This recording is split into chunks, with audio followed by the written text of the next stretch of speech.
Hello students, hope all of you are doing well. Let's complete today the chapter Lucy looks into the wardrobe. A very small portion is left. So let's begin. So Lucy felt a little frightened, but she felt very inquisitive and excited as well.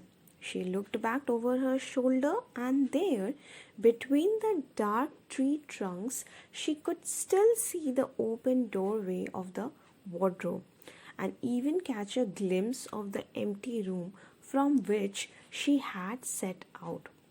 She had, of course, left the door open, for she knew that it is a very silly thing to shut oneself into a wardrobe. It seemed to be still daylight there. I can always get back if anything goes wrong, thought Lucy.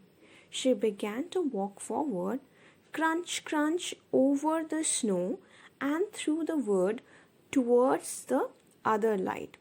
In about 10 minutes, she reached and found it was a lamppost.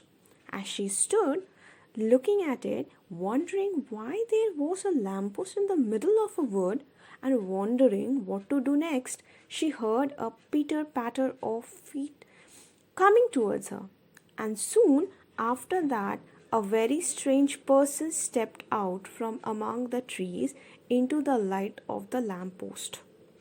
So now Lucy came to the another part of the wardrobe where she can see a different place where she found dark tree trunks and a lamppost also. Okay, she was little frightened while moving towards another direction, another part of the wardrobe, but she was very curious to know as well as excited to know what is there.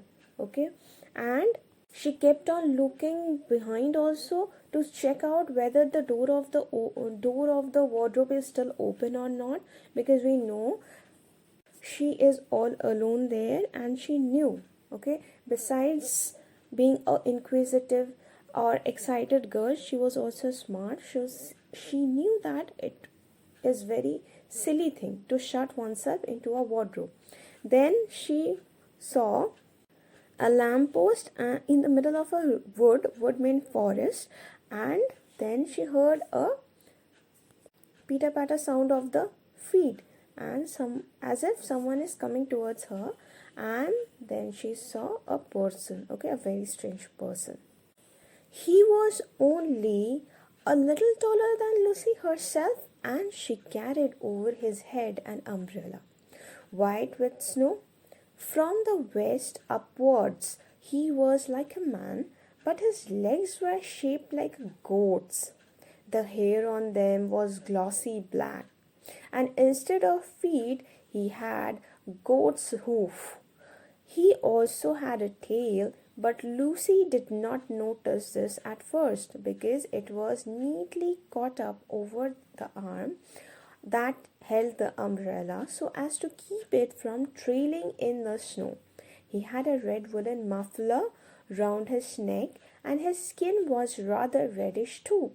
He had a strange but pleasant little face with a short pointed beard and curly hair, and out of the hair there stuck two horns, one on each side of his forehead.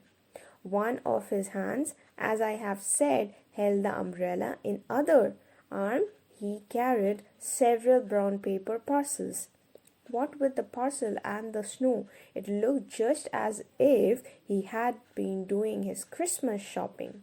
He was a fawn, and he saw Lucy. He gave such a start of surprise that he dropped all his parcels. Goodness gracious me! Exclaimed the fawn. So the strange man was a fawn. Fawn means a god of the woods, okay, with a man's face and body and a goat's legs and horns. So how does he look? So he was a little taller than Lucy, and he carried an umbrella, okay, and he was reddish in shape. His upward body is just like a man, but the lower portion of his body is similar to a goat, okay, and He had a woolen muffler, okay, red color, and he was reddish in color also, okay. He had a pleasant little face with a beard also, curly hair he had, and he had also two horns, okay. And he had lots of parcels with him, as if he was doing his Christmas shopping. And after seeing Lucy, he got very excited and he dropped all his parcels. So that's it, student. Hope you enjoyed listening to the story. So thank you. Have a nice day ahead.